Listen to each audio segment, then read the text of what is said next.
Ever felt frustrated being told PMS, heavy bleeding, and cramping are just normal parts of life? You are not alone. I loathed my monthly cycle for decades. That all changed when I earned 3 health coaching certifications discovering something incredible. Your period is vital. It is an outward sign of your inner health, and it holds the key to unlocking your full potential. I've been there battling heavy, painful periods, and I turn them into cycles with minimal PMS and cramping. Today, I'm on a mission to share that information with you. Pour a cup of your favorite drink, get comfy, and grab your headphones as we embark on a candid and empowering journey of self-discovery. Together, we'll demystify menstrual cycles, explore cyclical living, delve into natural birth control, and guide parents through those crucial period talks with tweens and teens. It's time to break the taboo around menstruation and embrace the wisdom it holds. I'm your host, Heather Almendinger, and this is the Embracing Flow podcast.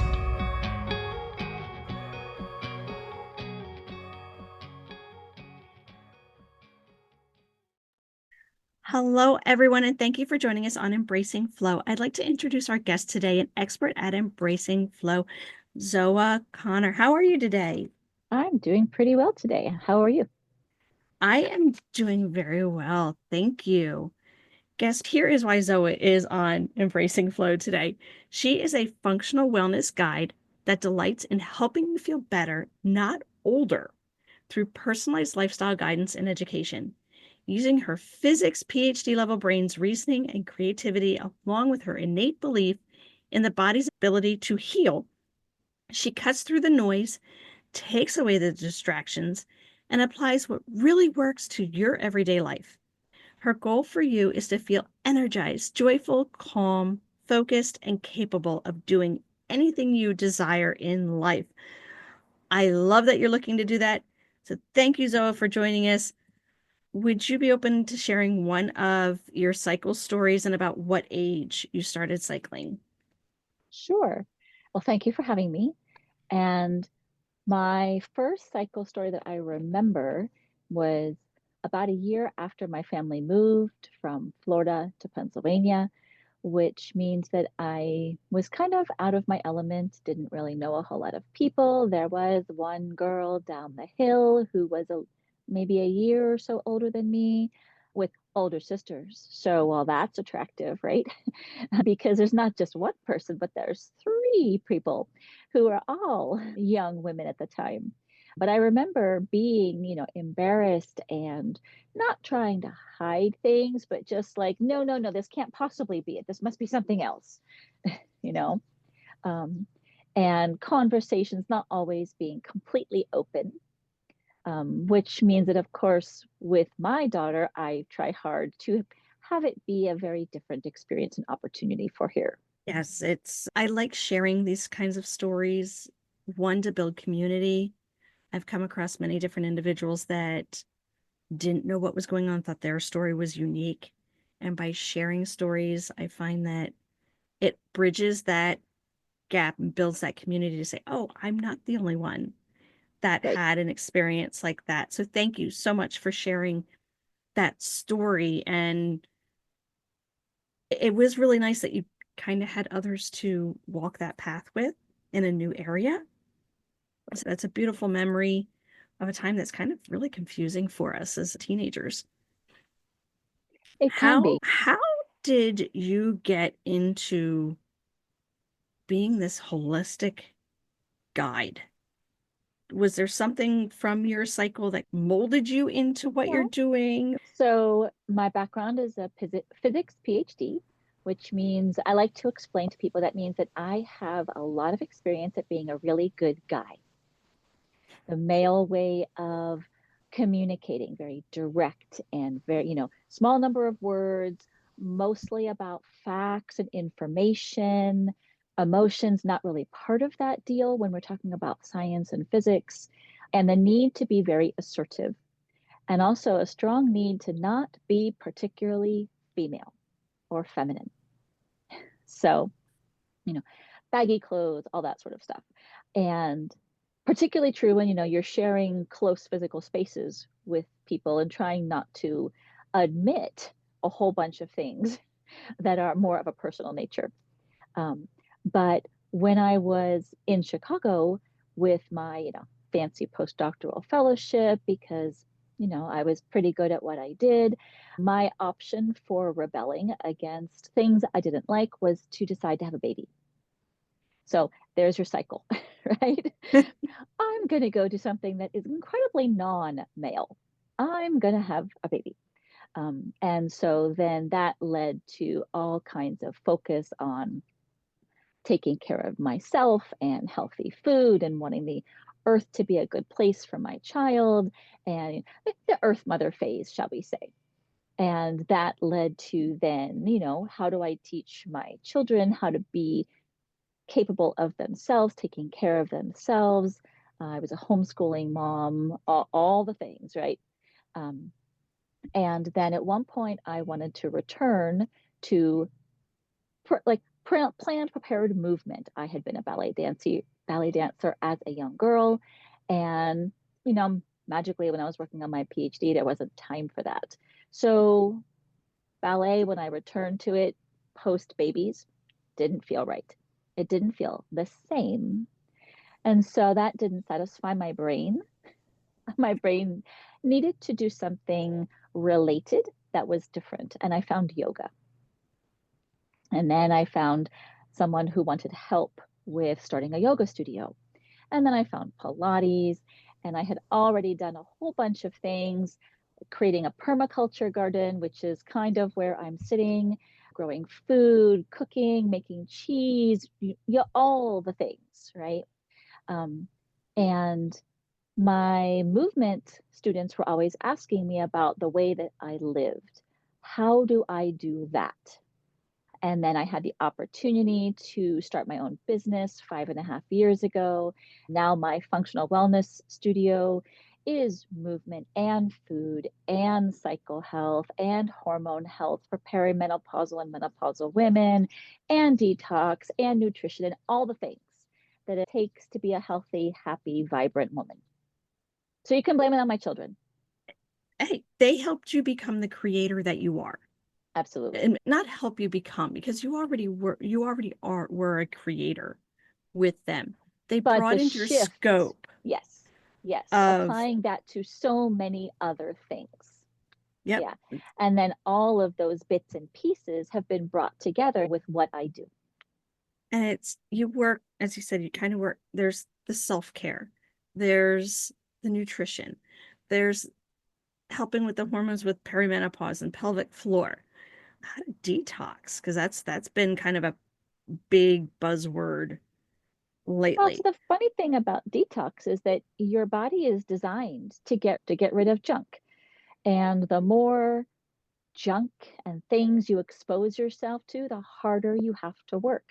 So the very first step of detoxing is stop taking in the junk. Clean air, clean food, clean products on your skin, all the things that you can reduce so that it's easier. Because one of the challenges that we have as these wonderful, beautiful modern day women is that we want to do all the things and feel great all the time. And we really want to feel like we are very capable no matter what, no matter where we are in our cycle, no matter whether we have a cycle or not. And detox and stress management really hold us back from that potential. I stopped using aluminum-based deodorant. I can't use magnesium-based because it irritates my skin. But I didn't find that until I stopped using antiperspirant. Mm-hmm. And sweat is a way for us to detox, correct? Absolutely, it is one of our pathways of getting things out. So why would you want to stop it? Exactly. I see the commercials. It's don't let them see you sweat. But you want to sweat because you're getting rid of bad stuff in your body. But there are two kinds of sweat. Oh. The don't let them see you sweat really has to do with the nervous system response when you're stressed. So, you're about to get up on stage, you're about to go ask for a raise, and you get the sweaty armpits and the sweaty under the boobs and in between the legs. That's nervous system stress. That's a stress response. The detox sweat is the glow that you get when your whole skin is just a little bit moist, right? So that's the kind of sweat you want to support, not the, oh my God, I'm about to die kind of sweat. So the exercising that you Exercising get, sweat, yeah. If you're wiping off your face and wiping off your arms and your legs and everything is just a little soggy, that's a great detox kind of sweat. That's what you get when you're in the sauna, right? That's what you get when you're outside in the garden or taking a walk or a run, right? It's not the kind of sweat where you're like, oh my God, all of a sudden, like I just need to air everything out. that, and I'm very happy that you brought that up because I know the commercials, they show the underarm sweat from, but they don't like it. It's still, when you're exercising, you want to have that sweat. That you got warm enough on the inside that your nervous system decides all that hot blood has got to go to your skin and cool off, right? And the hot blood going to your skin is related to your sweat and your glow. If you're not getting hot enough on the inside, you're missing out. You're not generating growth hormone. You're not stimulating great blood flow. You know, you don't want cold parts of the body. Those are places that don't heal well. Flow means poor oxygen to the brain. It means poor flow through your liver. It means poor digestive power. It's not a great thing. But it can be annoying to sweat more than you want, right? Yes, Instead of antiperspirants, maybe we need to look at why your nervous system is so upset. And in the climate that we've been in, not temperature climate, but just an emotional climate. But you know what there needs to be a lot of? Laughter, crying. Yes. Because those are things you can't do when you're stressed. And so if you can get yourself to do those, then you are by definition in a lower stress state.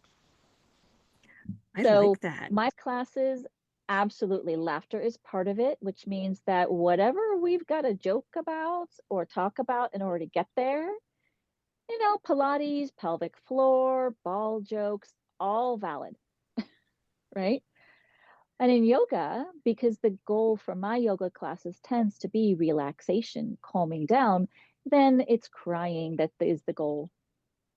No one likes to cry in class, but I told them that it means it's a compliment to me and it's a reward to you because you actually calmed down enough to shift your nervous system because you cannot cry when you're running away from a saber-toothed tiger for your life. That's true. Even if that happens to be your boss. Or traffic. Or you happen to have opened up your New York Times Digest, right? Your social media. When you can laugh and cry, those are good nervous system positions to be in. That is really good to know. That puts a different spin on crying because I know I used to break into tears very, very quickly when I was younger. And I was always, nope, you cannot cry in the workplace. Well, it's a sign of weakness, right? Yes. Really, it's a sign of shift. And being able to embrace that emotion and allow that to flow. I might not have been as stressed if I would have just let it out. Right, exactly. But when you're crying, it means you're also going to digest your food better. You're also going to sleep better after that. And if you don't want to cry, maybe what you do is instead take a hot shower or a hot sauna, because those are similarly stressful events. They raise your heart, they make you hot, they make you stressed, but then you cool off and there is that calming down. So maybe you don't have to actually cry, but you need to acknowledge and perhaps facilitate the beneficial stress so that your nervous system can reset by calming you down again. I'm kind of flabbergasted with that. I knew laughter was a good medicine to help reset things. I was not aware of the crying part, though. Absolutely. Yawning. Makes a lot of sense. Yawning as well, right? And so the vagus nerve, right, which controls or has a big player in the parasympathetic side of your nervous system, the one that calms you down, goes from your pelvic floor up through the body, touches all of your internal organs, comes up right by the carotid artery, right up your neck to your brain, right? And it tells your brain the state of your body. Well, you stimulate that vagus nerve when you laugh. You stimulate that vagus nerve with sexual arousal and an orgasm. So there's a great de-stressing tool, right? Mm-hmm. And because of the way it connects up through your neck and throat, you stimulate it by yawning, right? And so if you take a big jaw stretch open and you can get yourself to yawn, you'll automatically be slightly calmer. It makes so much sense. With a yawn, let's try it. Take a big breath in, a big yawn out. Like if you really stretch your jaw, you might find yourself kind of needing to do it a little more. And then all of a sudden, like there's a release in your chest. Yep. And that wasn't hard. Yep. No. And there you got a little tear in the eye, a little bit of opening in the nasal passages, a little bit of slowing down of your heart, a little bit of lower blood pressure. It's all good. Oh, yes, very much so. I need to, that's a good thing to do right before a podcast recording. Oh, absolutely. I'm always like, shake it off, shake it off. Come on, Heather, shake it off. But that's also a nervous system change, right? Yep. And so anything that changes your nervous system, that shaky thing, I've got a vibrating plate at my studio. So you put body parts, a leg, a foot, a hand, 2 hands, your whole body, get up onto it. All depends on your situation. If you're sleepy, it's going to wake you right up. If you're agitated and feel like you are just about to run a mile, it's going to calm you down. I mean, it's also going to do other stuff, stimulate bone growth, muscle growth, connective tissue, blood flow, lymph flow, all that good stuff. But this nervous system change, no matter how you feel when you get on and start to use it, you're going to feel better and different when you get off. This is absolutely fascinating. I knew about the bounding, like the bouncing, rebounding for the lymph. Yeah. I hadn't known about the vibration plate. You keep your feet on the trampoline. Now it's lymph and blood and cardio and work. Which is stress. Which is hopefully a beneficial stress, but is it actually beneficial for you? Or is it more than you can handle, right? And so just like the yawning and the stretching of the jaw, you can bounce. So you can lift your heels up and down and bounce on purpose, right? And that's going to like shake your diaphragm, right? But that's your breathing muscle. So that's going to relax your vagus nerve area and shift your breathing. And then, of course, we can go down to pelvic floor. And even though women are highly tuned into their sexual arousal or pelvic floor from emotions and thoughts, at some point, you might just need to do some vibrating down there too to create a shift. Yep. Right?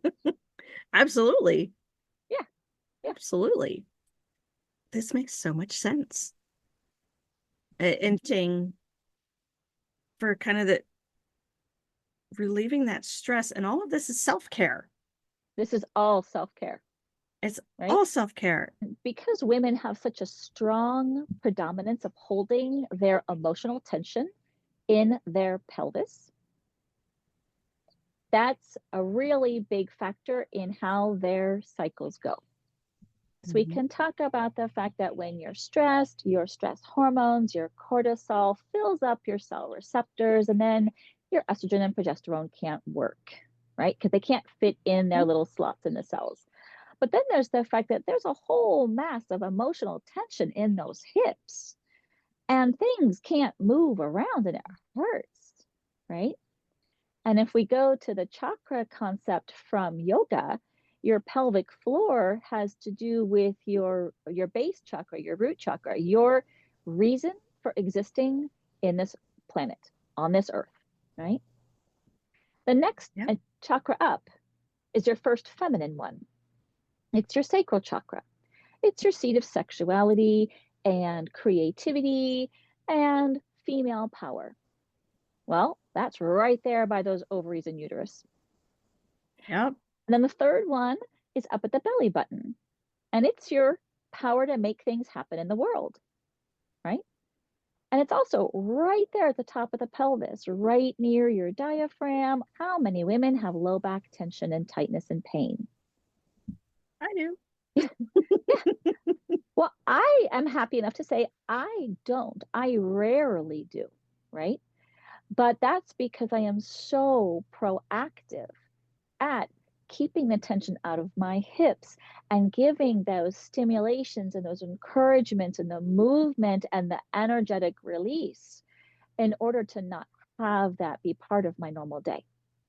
Can you do that through just the yoga, or is it, how do you keep Well, it's all of it, that? but not every day looks the same, Okay. right? So I do teach yoga, which involves me moving my body because I have a class where I have a guaranteed spot in class. Now, given that I only have 6 spaces, that's a big deal, Mhm. right?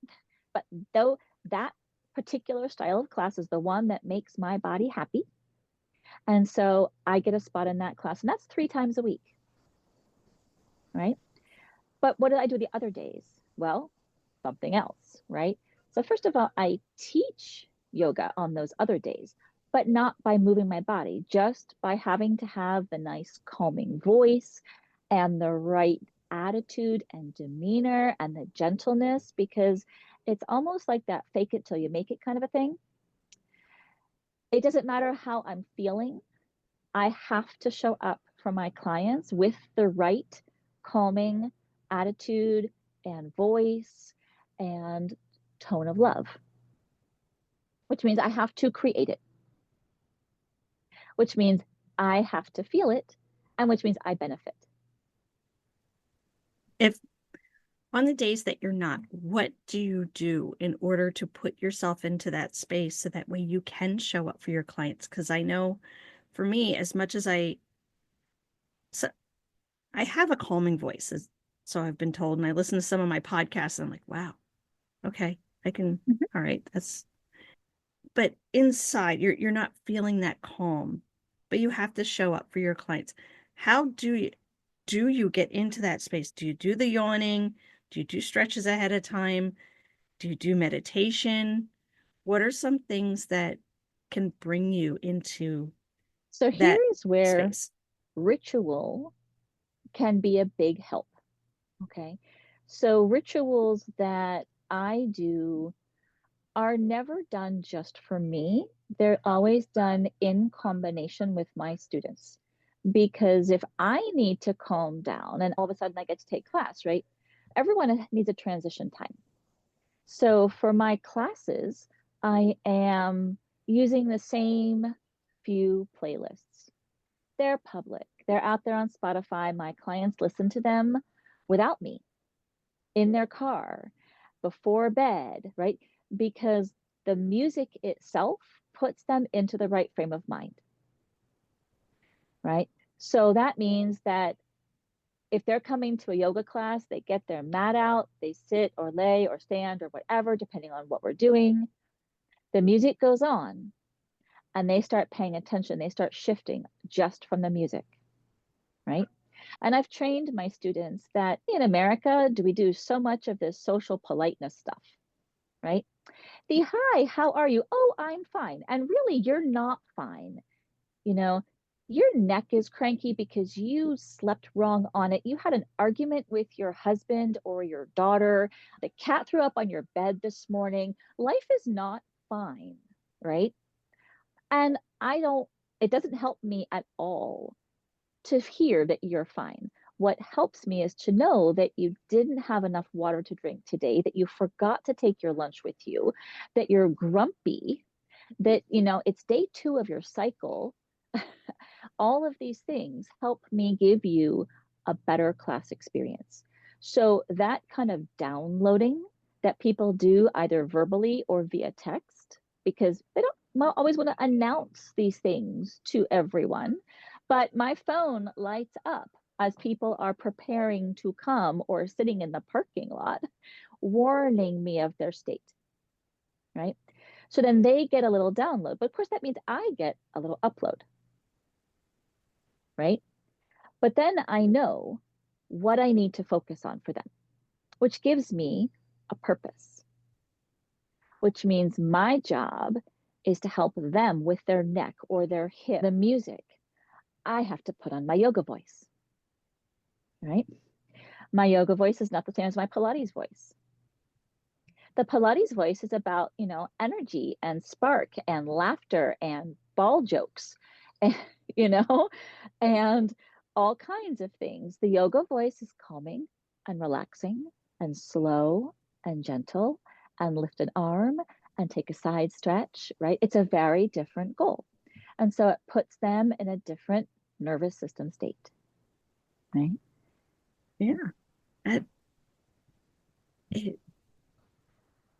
Being able to be fluid with how those transitions are on how we go about our day, and just being cognizant of how to move through that.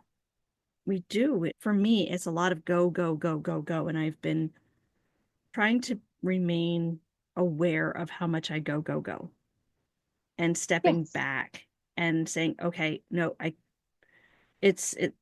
used to go from 6 o'clock in the morning until 10 o'clock at night. And I've actually gotten rid of a lot of stuff. And now there are times that I look at my calendar and go, So the funny what thing can I is, pull? One way of describing people is that you have two sides of yourself. You have a right brain and a left brain, right? The right brain is the creative side. The left brain is the logical reasoning side. But you also have a masculine and a feminine. And the masculine side is what I like to call the make shit happen side. And the feminine side is the fluid, flowy, adaptive, creative side. So for most of the women that I work with, which side do you think is the one that they feed every day? It's not the feminine side. Absolutely. They have things to do in the world. They are mothers. They've got to get their kids up and dressed and here and there and homework and appointments and this and whatever, right? Or their kids are grown or they never had them and they have important jobs and they want to do a great job and they've got some stress associated with that. And so again, they're making things happen in the world, right? Which means that they're feeding that side, the right side of their body, the masculine side, probably the logical side, even if they feel like they are usually a creative person, right? And so that's the stress response. Yep. Sympathetic, I'm going to stay alive. I need to go out and do this. Anything which is not related to that very, very important task is just not important enough to justify my time, right? Until something bad happens. And then you have no choice but to take care of the other things. So how's that left shoulder, left hip, left leg doing? Is it your weaker side? Is it the one that you go up the stairs first with? Is it the one that you reach for heavy things with? Many people, right? It's the creative side. So where are you feeding your creativity every day? This is also the mental flexibility side. Yeah. So when you go to the grocery store, do you take a list? Or do you go and see what looks good? A little bit of both. If your list is mental because you always get the same things, that still count. I'm not usually, there are a few times that I go with a mental list, but then there are others, and I got to remind myself what's on that list. But then I'll go and get oranges or, ooh, those grapes look good. And I grab the grapes. Other times I go in, okay, these are the 4 items I need. That's it. Right. So I would say that would be grocery shopping. Whereas the wandering the farmer's market, looking to see what feels good, picking something up, maybe putting it back down, that's that creative, more intuitive, more listening to your body side. So when you're cooking, are you putting on music? Is there a little bit of dancing? Is there some laughter or some chit chat with someone, your cat, your children, your sister on the phone, whatever? There's that creativity feeding side. It's a balance. It definitely is. And I'm finding that the more I take time to rest, like actually sitting and listening, do I have to do this task immediately? Or can I let my body warm up to that task? Do you know I've how been many doing that women more. feel that rest is a 4-letter word? Oh, I know. It has taken me years Yeah, to years give or decades. myself Yeah. permission Right. to actually take time to rest. Yep. To look at the dishes in the sink and go, they can wait. I am going So to enjoy let's- this amount of time for myself. Yeah. Let's talk about a lioness, right? We've got images of a lioness, right?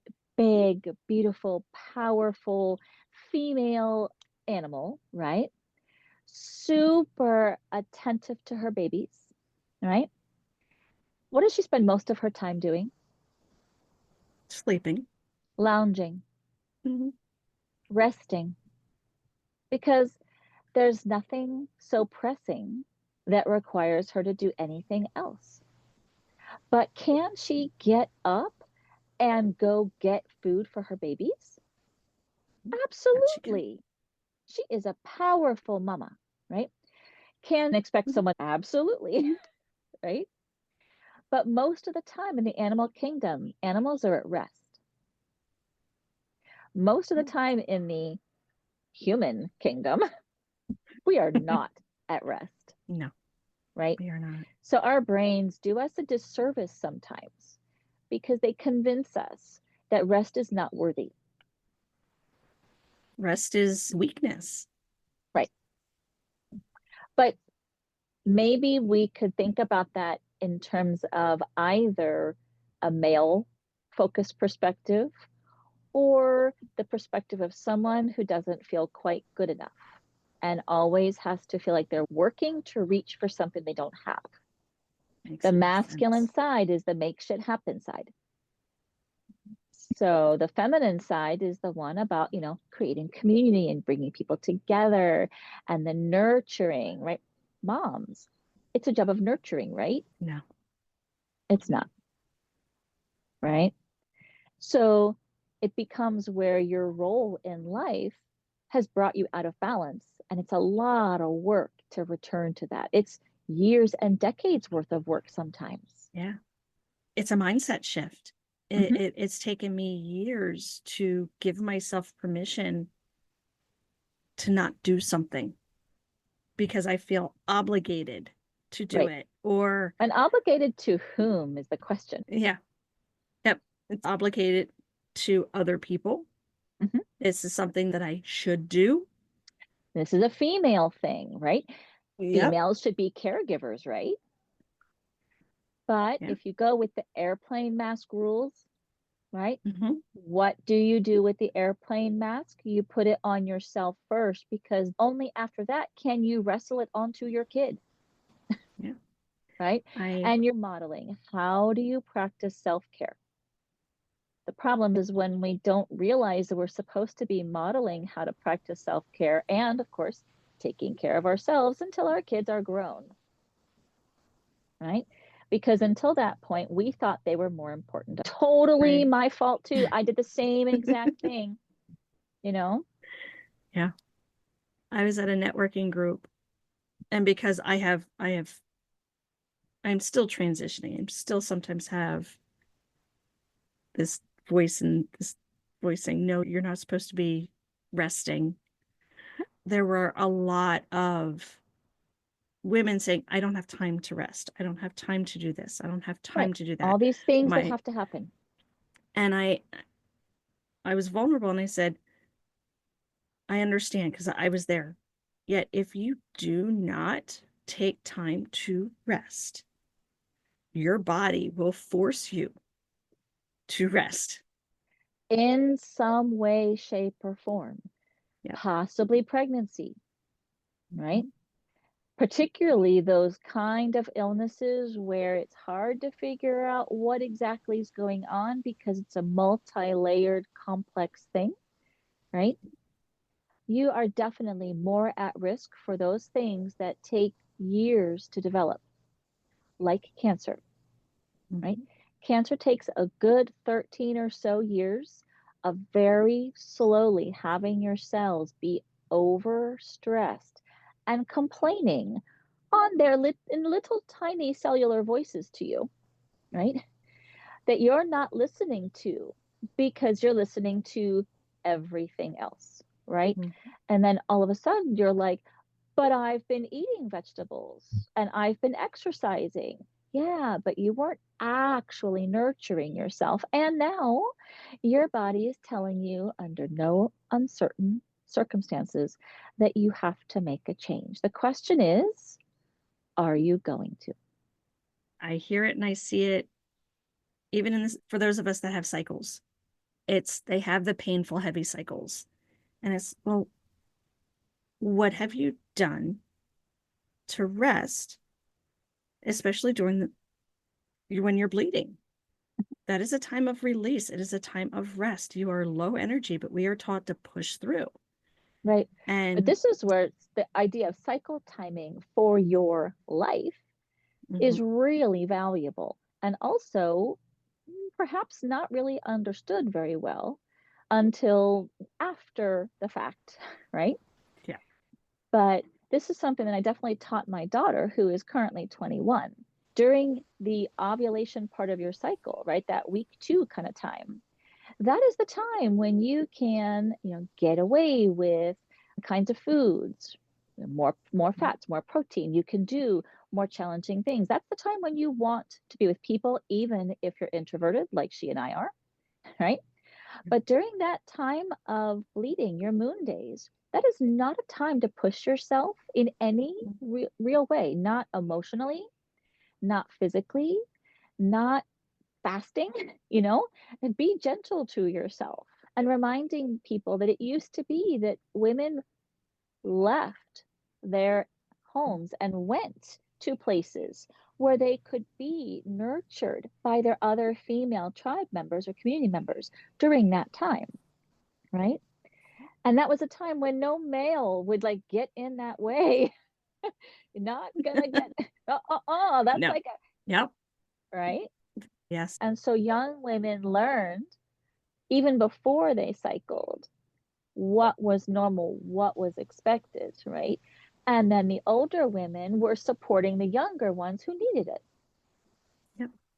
And it's one of my goals is to bring more awareness to that time and to bring a small semblance of that back into our communities, educating those youth, educating the young women how it was and how it can be again, and that we are allowed to rest. It is good for us to rest, and why, and to live in cycle and in harmony, because we've been taught that just push through it. Yeah, the number of women who opt into a form of birth control that involves not having a cycle, right? So this concerns me in a variety of ways. One is that they can no longer feel or maybe even have the rhythms of their body that they're supposed to have, right? Women change all the time. And that's a really important thing to stay in tune with, right? So when you don't have that change, you don't know when something is going awry. And your 4 pathways: breathing, sweating, peeing, and your daily poo. But women have number 5, right? Your menstrual cycle, right? Yep. And so that cleansing of your uterus every month is a cleansing process, right? And some not so comfortable and healthy things happen when you hold on to that uterine lining longer than you should. Just like uncomfortable periods happen when your uterine lining is like super thick and massive, right? From an estrogen progesterone imbalance, right? Which is usually a stress problem, right? Because of the way that your hormone production steals away your ability to make your progesterone, and then you are imbalanced, right? So you layer and layer and layer on not enough Yeah. sloughing off, right? Yep. But this is why even when my movement students check in with me, right? We talked about that at the beginning of class. Mm-hmm. So maybe oftentimes those younger women who are still cycling will say, you know, I'm on like day 2 of my moon. You need to switch classes today. You signed up for this hard one, you know, and you're telling me now that like you're tired and you have a really good reason. How about we change you to the gentle class tomorrow? And they're like, oh, I can? Yeah, just because you put it on your calendar because you have an available time slot doesn't mean it's the right choice for you, right? Yep. Or my daughter, who's currently adventuring, right? And she's here for 1 month, there for 1 month. When do you think she transitions from one place to another? Not on her moon days. No. That is not No. a time to pack up and carry heavy things and figure out, oh my God, how the hell do I get to this new place? Will I find the keys? You know, all those things. That's not a time for that time of the month. So she's got it all timed out with her cycle, right? When I share the cycle and how to do things in flow with it, I get the look of, you've got to be kidding. Where were you 20 years ago when I needed to know 25 that? years? Exactly. Well, I know. 25 years ago, we were not talking about these things. No, we weren't. 25 years ago, we didn't talk about periods at all. Exactly. It was, right?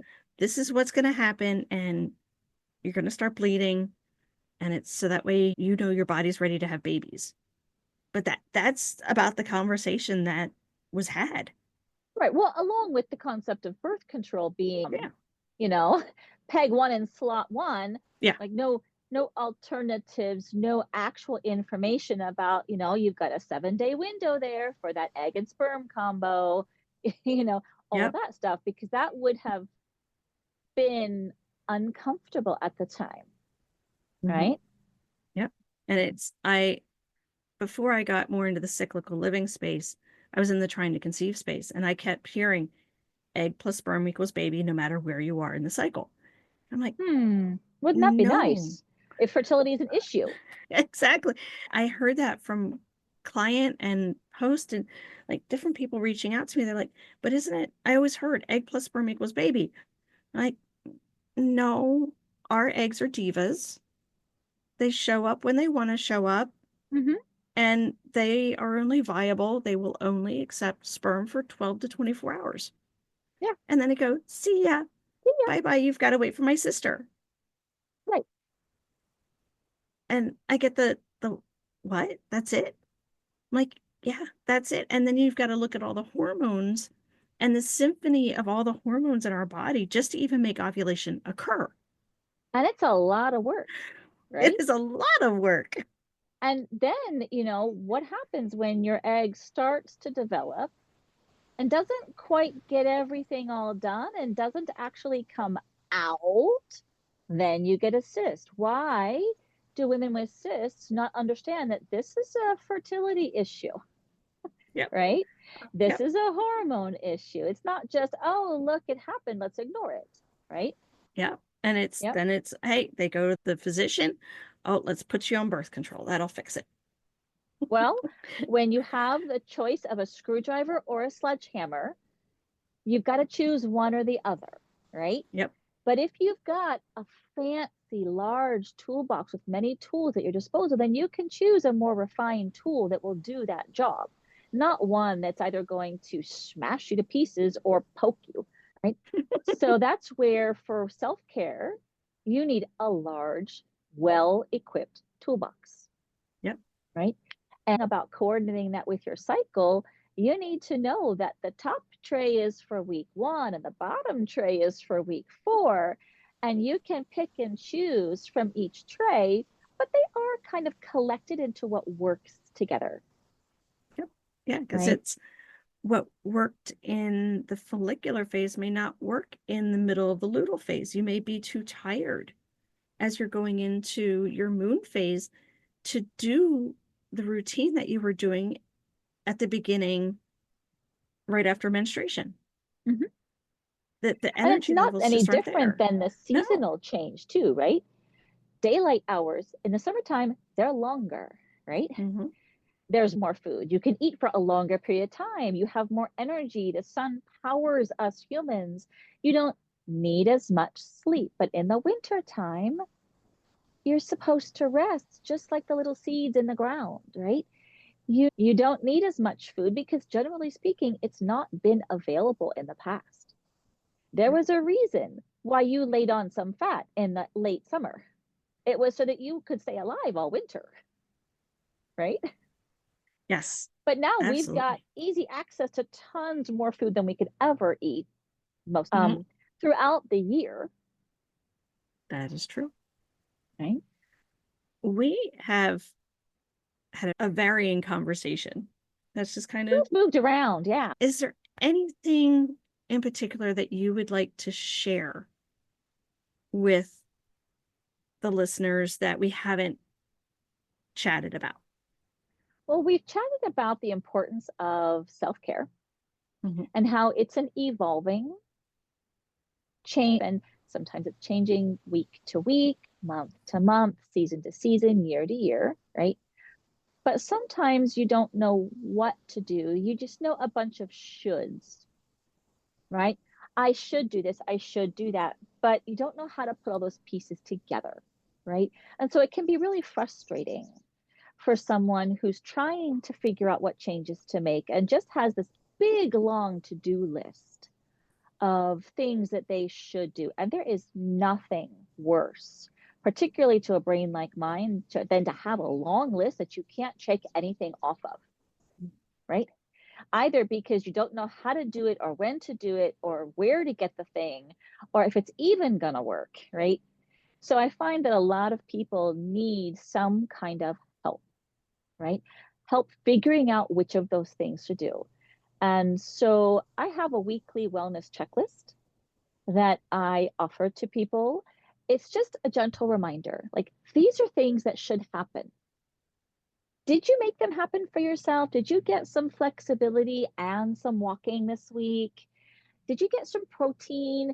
And how are you doing with those vegetables? But like all the things that you need, right?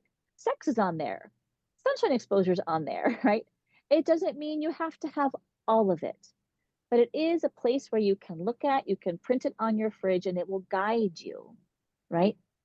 It's not just a long list, it's an encouragement, right? And so we can Yeah. put the link to that checklist in the show notes, and maybe that'll be helpful to people as they try to figure out, how do I put these pieces together? I would thank you. I appreciate having that available to the listeners because I know I'm pretty good with what I have, but there are days that I'm like, what else? What am I missing? I feel like I'm missing something and I'm not getting the right, like my body's feeling it, but I can't pinpoint exactly what it's needing. And this is where, if you have you checked column A and B and C with something? Which Mm-hmm. column? Yep. And then I can look which one of these and the words are there instead of me trying to pull the words Right. from my body's messages. And Thank also you. keep in mind that when you're stressed, your prefrontal cortex in your brain doesn't work so well, because that would be the one that would involve thinking and reasoning, which is not so important for keeping you alive, right? The danger, the watching out for the problems, that is super strong when you're stressed, right? Which means that you know how to avoid pain and avoid problems, but you don't know what to do to be proactive and positive at healing. That's where the checklist comes into play. It thinks for you.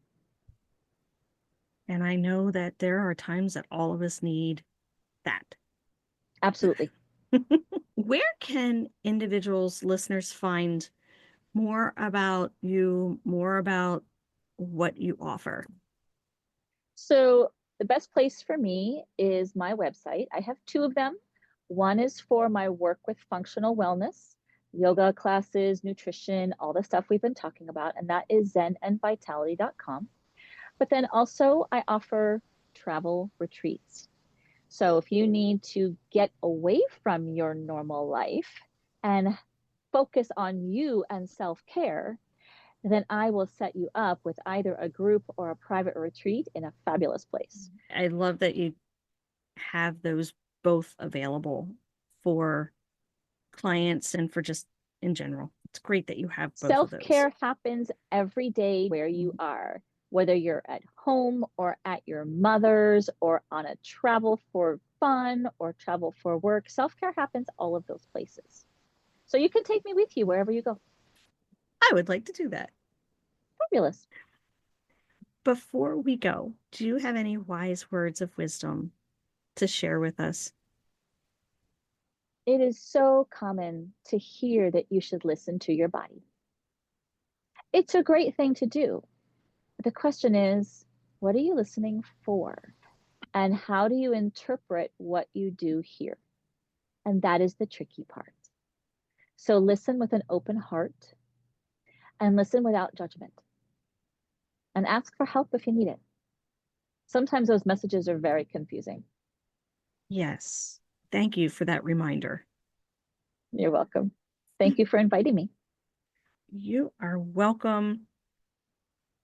I appreciate you taking us on this journey into the self-care and just understanding more of what we can do to help improve our lives, and in a way giving us permission to slow down and to detox and to give ourselves the self-care that we need. So thank you. Stop and take a breath. All the links that we talked about can be found in the show notes. Thank you, listeners, for spending your time with us today. If you found a nugget of wisdom or a moment of empowerment, our mission is accomplished. Do you know someone who could benefit from this information? Please share Embracing Flow with them. Just a reminder, in every phase, embrace it, love it, crown it, and always be vividous. Talk to you soon. Thank you so much for joining us today. If you enjoyed this episode, please follow the show, submit a rating and review, and share it with your friends. Visit my website, embracingflowpodcast.com, to receive your free guide on 4 ways to decrease PMS. The link is in the show notes. Information shared on the Embracing Flow podcast is for educational purposes only. It does not constitute medical advice. Until next time, love hard, laugh often, and always be vividous.